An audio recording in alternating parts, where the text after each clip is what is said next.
이 아침에도 하나님의 은혜를 사모하고 또 이 자리가 귀한 줄 알아 나오신 여러분들에게 하나님 주시는 특별한 은혜가 함께 하시기를 축복합니다.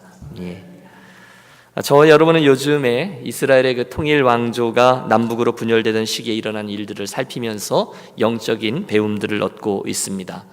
솔로몬이 실패했고 이어지는 그의 아들 르호보암의 실정으로 인해서 하나님은 북이스라엘에게 새로운 지도자 여로보암을 세워주셨습니다. 그리고 그에게도 약속하셨죠. 내가 나를 경외하고 내 뜻대로 이스라엘을 잘 이끌면 너는 분명히 형통하리라. 하지만 북쪽에 있는 10개의 지파를 취하여 왕이 되었던 여로보암, 하나님의 말씀이 아니라 사람의 생각대로 나라를 다스립니다. 우리 지난 시간의 말씀이었는데요, 북이스라엘의 백성들이 남쪽에 있는 예루살렘 성전을 오가는 것을 보면서 그 일을 막기 위해서 금송아지들을 만들어서 섬기게 했습니다. 또 산당들도 지어주고요, 아무나 원하면 제사장이 되게 했고, 또 율법이 정했던 절기들도 자기가 비스무리하게 바꾸어서 마음대로 바꾸어 지키게 합니다. 그러다 결국 하나님의 진노 앞에 서게 되죠. 지난주의 말씀을 기억하십니까? 결국 그 여로보암을 향해서 하나님께서 당신의 말씀을 남유다에 살고 있던 한 선자에게 주어 베델에 이르게 합니다. 마침 그곳에서 우상 제사 중이었던 왕에게 그 선자가 도착하여 심판의 메시지를 선포하죠. 화가 난 왕 여로보암이 저놈 잡아라, 그 팔을 뻗는 순간에 손이 말라버리게 되는 심판, 그리고 우상을 위해 세웠던 제단이 무너지고 재가 쏟아지는 무시무시한 체험을 하게 됩니다. 그게 이제 한 부분이라면, 오늘은 그 장에 나오는 또 다른 등장인물, 다시 말해서 하나님의 말씀을 가지고 유다로부터 올라왔던 그 하나님의 사람에게 우리들의 시선을 좀 돌려보려고 합니다. 여러분, 성경은 그 이름 없는 선자의 이름을 전해주지 않아요. 하지만 여러분, 그랬던 사람들은 많죠. 이름 없이 빛도 없이 사명을 감당해서 하나님의 역사를 이루어낸 무명의 사람들, 우리는 그들이 누군지 모릅니다. 하지만 우리 하나님은 그들의 이름 하나하나를 다 기억하고 계실 줄로 믿습니다. 사랑하는 여러분, 진심으로 축복합니다. 저와 여러분의 바로 그들처럼, 주변에 있는 사람들이 나를 몰라주어도 하지만 하나님께 꼭 기억되는 그런 믿음의 일꾼들이 되시기를 축복합니다. 그 비결은 신실한 섬김이죠. 그는 본래 저 남쪽 유다 지방에 살고 있었던 사람이었습니다. 그런데 오늘 하나님의 말씀이 임하죠.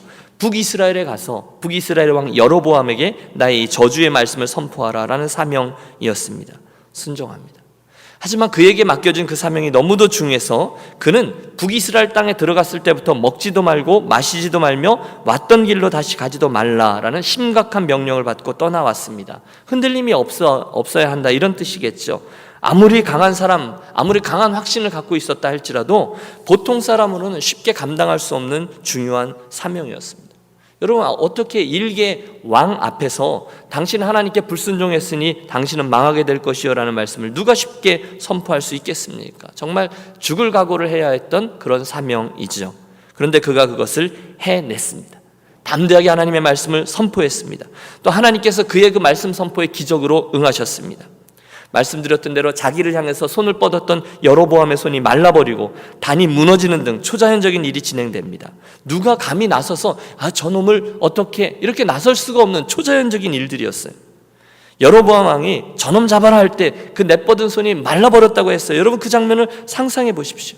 바로 이어서 그 두려움 때문에 왕이 말을 바꾸죠. 청컨대 너는 나를 위하여 내 하나님께 은혜를 구하여 내 손으로 다시금 성하게 기도하라. 한번 봐줘라, 이겁니다. 그래서 기도해 주었더니 그의 손이 다시금 회복되어 성하게 되었다는 것입니다. 참 놀라운 일입니다. 자, 기가 죽은 이 여로보암, 두려움 중에 말합니다. 미처 몰라 배웠습니다. 좀 들어가시죠. 가서 좀 쉬시고 저도 감사의 표시로 예물을 좀 드리고 싶습니다. 여러분, 주목하십시오. 많은 하나님의 사람들이 넘어지곤 하는 게 바로 이 대목입니다. 잘 대접해요. 뭔가가 잘 됐잖아요. 그래서 잘 대접해주고 예물도 주고 막 그럴 때 하나님의 사람들이 넘어집니다. 여러분, 생각해 보십시오. 김 목사가 그에게 예물을 좀 주겠다, 선물을 주겠다 그러면 별것 아닐 수 있을 겁니다. 하지만 일국의 왕이 예물을 주겠다면 시시한 예물을 주지 않을 것입니다. 틀림없이 기대해도 좋을 만한 것들을 얻을 수 있었겠죠. 그러나 이 유다에서 온 선지자는 훌륭했습니다. 그런 마음을 잘 지킵니다. 아닙니다. 저는 여호와의 말씀을 지켜야 되기 때문에 떡도 먹지 않고 물도 마시지 않겠습니다. 왔던 길로 돌아가지도 않겠습니다. 그리고 분연히 일어나 길을 떠납니다. 쉽지 않아요. 그러나 참 잘했습니다. 진실된 사역자였기 때문에 저는 그 당시 그의 마음이 그의 그 진실된 모습 속에서 그의 마음이 어땠을지 충분히 이해할 수 있습니다. 마음에 아마 기쁨이 충만했을 거예요. 목도 마르고 또 배도 고프고 어질어질했겠지만 하나님이 주시는 인정이라고 할까요? 하나님 주시는 보상, 그것은 저는 왕의 예물이 아니라 하나님의 말씀대로 행하였다라는 뿌듯함일 것입니다. 그분이 아시지? 그런 생각 말입니다. 하늘의 위로입니다. 하나님의 일꾼들은요, 하나님의 위로와 또 하나님의 미소로 먹고 사는 게 틀림없습니다. 배는 고팠겠지만 그의 발걸음은 씩씩했을 거예요. 문제는 그에게 두 번째 유혹이 찾아왔다는 거죠. 오늘 우리가 대했던 본문 11절은 이렇게 시작하고 있습니다. 베델에 한 늙은 선자가 살더니, 여러분 벌써 분위기가 심상치 않죠? 그의 아들들이 와서 이날에 하나님의 사람이 베델에 행한 모든 일을 그에게 말하고, 그 하나님의 사람 이야기의 2탄이 바야흐로 시작되고 있는 거죠. 여로보암 왕을 향한 사명을 잘 마치고 유다 땅으로 다시 내려가고 있는데 거기 베델에 은퇴한 노 선지자가 하나 살고 있었다는 거예요. 베델 기억하시죠? 베델은 우상 숭배 또는 배교의 중심지였습니다. 우리가 역대하 11장을 보면 바로 그날 여로보암이 단과 베델의 우상을 세우고 그것을 섬기라고 했을 때, 여러분 금송아지를 만들어서 단과 베델에 우상을 세우고 섬겨라 이렇게 명령했을 때 경건한 제사장들과 레위인들 그리고 하나님을 사랑하던 많은 이스라엘 사람들이 남쪽 유다로 월남을 했다, 이런 기록이 있습니다. 그런데 지금 이 늙은 은퇴 선자는 그냥 거기에서 배교의 본거지에 그대로 남아 있었다는 거예요. 그것뿐이 아닙니다. 그의 아들들은 또한 그 여로보암 왕과 함께 우상을 숭배하는 제사에 참석하고 있었어요. 그러니까 우리가 잠정적으로 결론을 내릴 수 있습니다. 지금 이 은퇴한 노선자는 불의했던 왕 여로보암을 대적해서 바른 신앙을 선포하기 위해 남아 있었던 것이 아니었습니다. 다른 선자들을 돕기 위해 남아 있었던 것도 아닙니다. 대신 그냥 거기가 먹고 살만하니까, 친숙하니까 그냥 거기 머문 것입니다. 선지자로서의 양심은, 신앙 양심은 남유다로 내려가야 한다는 것을 알고 있었을지 몰라요. 하지만 육체의 안일함과 정욕은 그로 하여금 그것에 머물게 했을 것입니다. 그러던 중에 그의 아들들이 그날 여로보암의 제사에 참여했다가 돌아와서 거기 일어났던 일을 말해주는 거야. 아버지 글쎄요, 오늘 제사를 지내던 중에 유다에서 온 하나님의 사람이 이렇게 말했고, 여로보암 왕이 손을 이렇게 뻗었는데 어떻게 됐었고, 또 단이 무너져 내렸고. 그러자 이 노선자가 얼른 나귀를 타고 그를 쫓아간 겁니다. 그러자 상수리 나무 아래에서 앉아서 쉬고 있던 그 하나님의 사람에게 그가 미치게 된 거죠. 그리고 묻습니다. 그대가 유다에서 온 하나님의 사람이뇨? 그렇습니다. 그가 그 사람에게 이르되 나와 함께 집으로 가서 떡을 먹으라. 여러분 당연히 거절하지 않겠어요? 조금 전에 왕의 초대도 거절했던 하나님의 사람 아닙니까? 안 됩니다. 여호와께서 저에게 말씀하시기를 절대로 제가 이 북이스라엘에 와서 떡도 먹지 말고 물도 먹지 말고 마시지도 말고 왔던 길로 돌아가지도 말라고 하셨습니다. 저는 그냥 가야 합니다. 그때 이 교활한 노 선지자가 꾀를 냅니다. 우리 함께 18절을 보실까요? 18절입니다. 같이 읽겠습니다. 그가 그 사람에게 이르되 나도 그대와 같은 선지자라. 천사가 여호와의 말씀으로 내게 이르기를 그를 내 집으로 데리고 들어가서 그에게 떡을 먹이고 물을 마시게 하라 하였으니라 하라 하니 이는 그 사람을 속임이라. 이게 뭐라고요? 속임이라는 거예요. 벌써 하나님의 감동이 진작 떠난 사람이기 때문에 일말의 죄책감도 없이 하나님의 이름, 천사의 이름까지 팔아서 거짓말을 한 거예요. 나도 그대와 같은 선지자라. 뭐죠? 우리가 남이가 지금 그 얘기입니다. 여러분 사탄이 저와 여러분을 속일 때, 우리를 유혹할 때 가장 잘 쓰는 방법이 있습니다. 그게 바로 이 한편이다라는 끼리의식입니다. 나도 그대와 같은 선자라. 뭡니까? 나도 맨날 그거 합니다. 나도 다 그렇습니다. 나도 그런 생각 다 해보았습니다. 등등. 나도 이게 신앙생활의 문제예요. 일단 그렇게 같은 부류로 우리를 묶어버리면요, 우리는 종종 영적인 긴장감을 놓게 됩니다. 그리고 그 꿰이 우리를 내려 끕니다. 나도 그대와 같은 선지자요. 나도 다 합니다. 나도 전에 그랬어. 사실은 뭡니까? 속임입니다. 감히 천사와 여호와의 이름을 팔아서 천사가 여호와의 말씀으로 내게 와서 말해줬는데 참 수고했으니 그에게 가서 그를 격려해주고 잘했으니 이제 선자를 따라서 그 집에 가서 떡도 좀 먹고 물도 좀 마시라, 그렇게 해라 라고 했다면서 저를 속이는 거예요. 그리고 해석하게도 그 속임에 이 하나님의 사람이 넘어갑니다. 그 일을 따라서 그의 집에 가고 함께 먹고 마십니다. 그 순간 여러분 놀라운 일이 하나 벌어지죠. 이미 여호와의 말씀이 끊어졌던 그 은퇴 선지자에게 갑자기 하나님의 말씀이 임하여 속아 넘어간 유다에서 온 선지자에게 이렇게 예언하게 하십니다. 네가 이 사람에게 속아 내 명령을 지키지 아니하였으니 이제 너는 온전히 죽지 못하게 될 것이다. 여러분, 무시무시한 이야기가 전개됩니다. 슬프게도 그는 결국 돌아가던 길에 사자를 만나 죽임을 당하였고, 너무도 우습게 그를 꿰어서 저로 하여금 죽음에 이르게 한 그 노 선지자가 그 시체를 가져다가 장사를 치르게 되었다라는 것으로 이제 본 이야기가 마무리됩니다. 그래서 오늘 본문에 오늘 이 설교의 제목이 실패한 선지자인 것이죠. 저는 이 이야기를 대하면서 가장 먼저 도대체 그 은퇴 선지자가 왜 그렇게까지 거짓말까지 해가면서 잘하고 있던 후배 선지자를 불순종의 자리로 이끌었던 것일까라는 생각을 해보았습니다. 왜 그랬을까? 여러분, 이유는 한 가지뿐입니다. 바로 시기심 때문입니다. 그 이유밖에 없어요. 자기도 한때는 하나님의 말씀을 잘 전하고 능력도 행했던 그런 사람이거든요. 그런데 어쩌고 저쩌고 해서 지금 그 모든 일이 그쳐졌고, 이제는 저쪽에서 또 다른 세대를 일으킨 하나님께서 그를 통해서 놀라운 일을 행하고 있는 것을 보면서 시기가 있는 거예요. 여러분, 영적인 긴장감을 놓치면 안 됩니다. 이 이야기를 어떻게 우리들의 영적인 여정에 적용할 수 있을까요? 오늘 우리들의 삶에요. 간단하죠? 우선은 시기하지 않는 게 중요하고, 두 번째는 시기하는 사람을 조심하는 것이 중요합니다. 우리가 오늘 믿음의 길을 갈 때 저보다 믿음이 더 좋고 저보다 더 잘 섬기는 이들을 보면서 시기하지 않는 게 굉장히 중요하다는 거, 이건 여러분 어렵습니다. 저도 해봐서 압니다.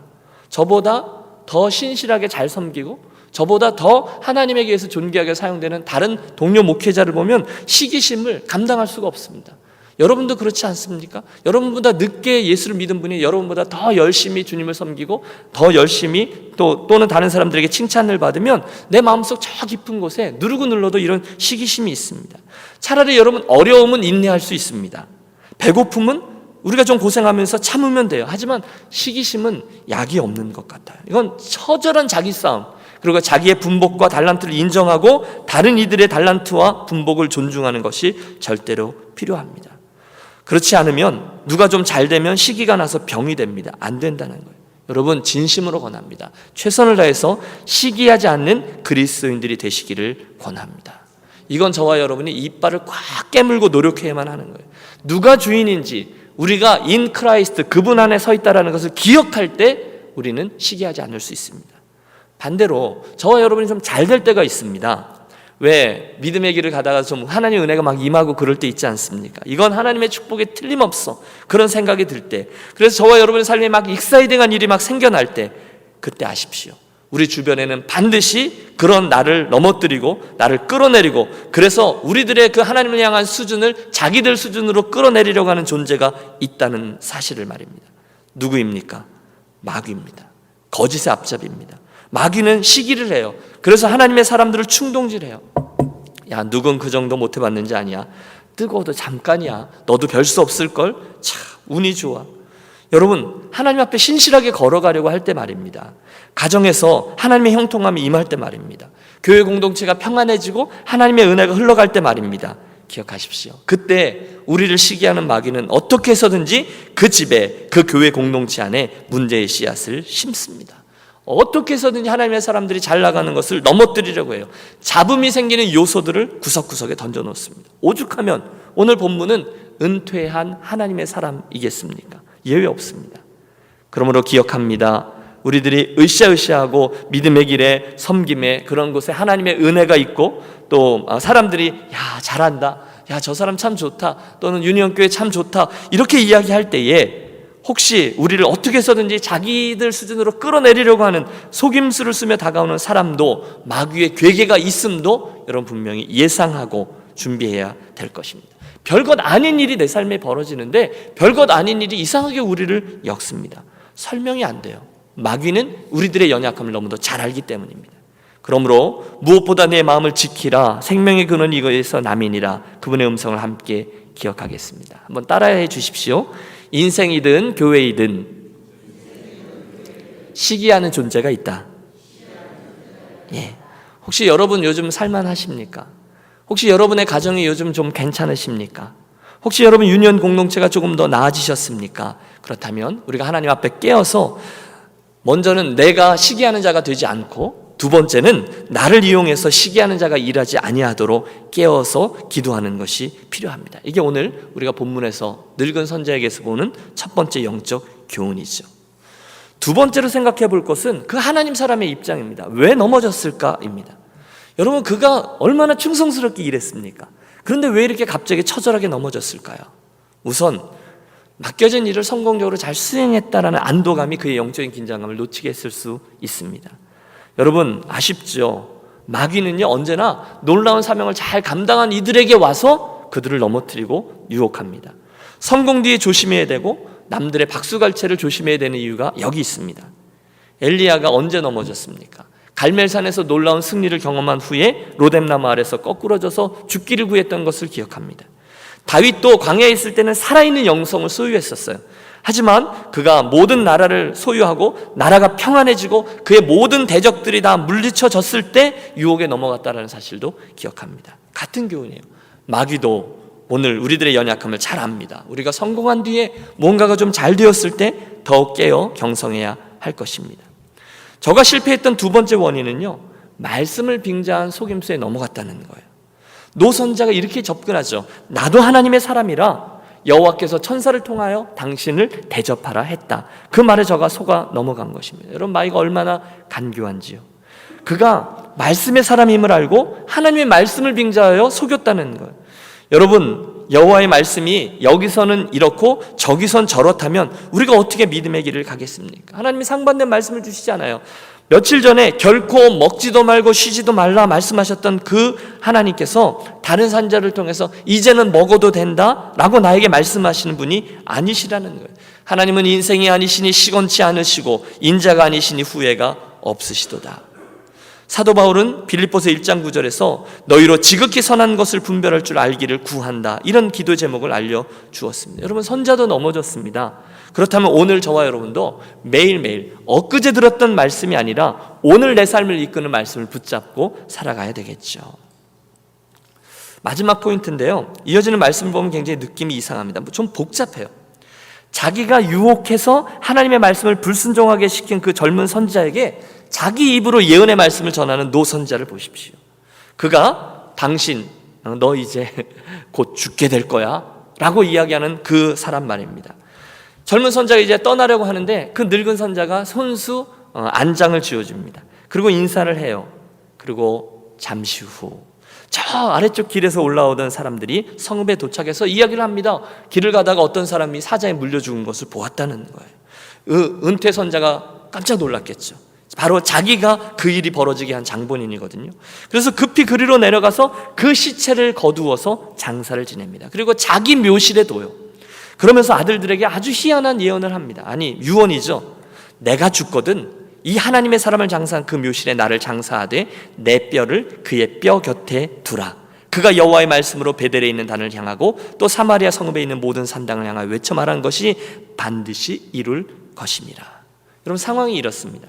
늙은 선지자가 이 되어진 일들을 보면서 모든 일을 깨달은 거예요. 그 젊은 선지자가 사자에 물려 죽어 있다는 것을 듣자마자 그는 26절에서 이렇게 말합니다. 이는 여호와의 말씀을 어긴 하나님의 사람이로다. 여호와께서 그에게 하신 말씀과 같이 여호와께서 그를 사자에게 넘기심에 사자가 그를 찢어 죽였도다. 무슨 뜻입니까? 이후에 어쨌든 그 젊은이가 하나님의 말씀 어겼다라는 것을 이 늙은 선지자가 알았어요. 또 그가 죽은 게 여호와께서 하신 말씀대로 된 거라는 것도 알았어요. 그래서 현장에 가보니까 나귀와 사자가 그대로 있는 거예요. 그걸 보면서 아마 오래전에 자기가 현역으로 뛰었을 때의 그 거룩함과 두려움, 그때 마음속에 있던 하나님의 말씀이 그대로 이루어질 때 거룩함이 있고 두려움이 있잖아요. 그게 다시 솟아오른 거예요. 그래서 막 울면서 돌아와요. 참 재미있습니다. 이게 무슨 눈물이었을까? 저는 생각해봤는데 이해할 수는 없어요. 그리고는 자기 아들들에게 우리가 지금 이 사람을 장사하는데 나중에 내가 죽으면 그 묘실에 나도 장사하되 내 뼈를 그의 뼈 옆에다 두라, 이렇게 유언합니다. 부부도 아닌데 합장해달라는 거예요. 왜 그랬을까요? 여러분, 너무 미안해서 그랬을까요? 뭐 그럴듯하긴 하지만 아무리 그래도 여러분, 자기 뼈를 다른 사람의 뼈 옆에다가 묻는 사람이 없습니다. 왜 그랬을까요? 그 늙은 선자는요, 뭔가를 알았던 거예요. 그 젊은 선지자의 입에서 나왔던 말씀들이 참으로 하나님의 말씀이요 앞으로 반드시 이루어질 것을, 그 예언이라는 것을 알아요. 그 선지자가 이미 예언할 때 어떤 예언을 했습니까? 그래서 오늘 32절에 보면 그가 여호와의 말씀으로 베델에 있는 제단을 향하고 또 사마리아 성읍들에 있는 모든 산당을 향하여 외쳐 말하는 것이 반드시 이룰 것임이니라. 그 사람이 남에서부터 올라와서 여로보암 왕 앞에서 선포했던 그 모든 예언들이 이루어질 것이다 라는 것을 믿고 있었다는 거예요. 여러분, 지난주의 말씀을 기억하세요? 그의 예언 중에 한 파트입니다. 먼 훗날 저 남쪽 유다에 요시야라는 왕이 등장하게 될 것이고 그가 종교개혁을 일으킬 것이고 그때 북이스라엘에 있던 이 단들도 다 회파하고 여기서 세웠던 못된 제사장들, 그들의 죽은 뼈들까지도 다 추려서 단 위에 불살라 모욕을 당하게 할 것이다 라는 그 예언이 앞으로 이루어질 것임을 이 늙은 선지자가 지금 안 거예요. 그러니까 만약에 자기의 뼈를 그 선지자의 뼈 옆에다 두면 그 사람은 비록 실패하긴 했지만 진짜 선지자였으니까 그 뼈를 불사르지는 않을 거니까 자기 뼈도 그 옆에 있다가 덕을 좀 보겠다는 것입니다. 그래서 대책을 세운 거예요. 그래서 어떻게 했을까요? 여러분, 잠깐 성경을 뒤로 돌려서 한번 펴보실까요? 열왕기 하 23장에 바로 이 예언이 어떻게 이루어지는지가 나옵니다. 그 뒤에 열왕기 하 23장 15절에서 18절의 말씀을 한번 오늘 이 말씀을 생각하면서 함께 읽겠습니다. 15절부터 18절까지의 말씀입니다. 오랜 세월이 지났어요. 그리고 그가 예언했던 대로 저 남쪽 유다에 요시야라는 왕이 태어났어요. 그리고 그가 종교개혁을 단행합니다. 그때의 기록인데요, 그럼 15절에서 18절을 같이 한번 읽겠습니다. 또한 이스라엘에게 범죄하게 한 느밧의 아들 여로보암이 베델에 세운 제단과 산당을 왕이 헐고 또 그 산당을 불사르고 빻아서 가루를 만들며 또 아세라 목상을 불살랐더라. 여러분, 이해가 되시죠? 진짜 그 일이 몇백 년 후에 일어난 거예요. 계속 읽죠. 요시야가 몸을 돌이켜 산에 있는 무덤들을 보고 보내어 그 무덤에서 해골을 가져다가 제단 위에서 불살라 그 제단을 더럽게 하니라. 이 일을 하나님의 사람이 전하였더니 그 전한 여호와의 말씀대로 되었더라. 요시야가 이르되 내게 보이는 저것은 무슨 비석이냐 하니 성읍 사람들이 그대에게 말하되 왕께서 베델의 제단에 대해 행하신 이 일을 전하러 유다에서 왔던 하나님 사람의 묘실이니이다 하니라. 이르되 그대로 두고 그의 뼈를 옮기지 말라 하며 무리가 그의 뼈와 사마리아에서 온 선지자의 뼈는 그대로 두었더라. 아멘. 여러분, 소름이 끼치지 않습니까? 지금 예언했고 지금 예상했던 일이 몇백 년 후에 그대로 일어나는 겁니다. 요시야가 종교개혁 일을 행하다가 한 묘실 앞에 서서 묻는 거예요. 저건 누구 묘실이냐? 그때 성읍 사람들이 오늘 이 사건을 이야기해 주는 겁니다. 이 묘실은 지금 요시야 왕 당신께서 행하시는 이 종교개혁과 심판의 일들을 예언하러 오래전에 왔던 옛 유다 선지자의 묘실입니다. 그랬더니 요시야가 그 뼈는 옮기지 말라는 거예요. 그러자 무리가 그 젊은 선지자의 뼈와 그 옆에 둔 늙은 선지자의 뼈를 그대로 둔 거예요. 여러분, 굉장히 재미있지 않습니까? 하나님의 말씀은 참으로 두렵습니다.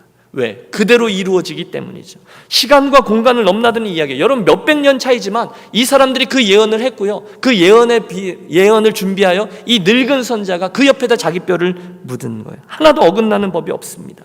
그래서 비록 지금 자기가 그 젊은 선지자를 망하게 했지만 하나님의 말씀이 어떻게 될 것이라는 걸 알기 때문에 자기 뼈를 그 죽은 선지자의 뼈 옆에 두었습니다. 말씀을 좀 정리해 보죠. 오늘 우리는 하나님의 사명을 잘 감당했던 한 선지자의 실패를 보면서 교훈을 얻습니다. 첫째, 시기입니다.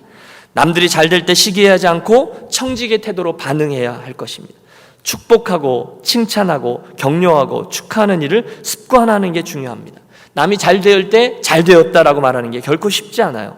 늘 축하하고 축복하는 일을 훈련하십시오. 반대로 여러분, 우리가 무엇인가 좀 잘하고 성공했을 때, 어떤 일을 잘 마쳤을 때 더욱 깨어서 영적으로 긴장해야 합니다. 왜요? 우리를 시기하는 존재 마귀가 어떻게 우리 삶을 묶을지 몰라요.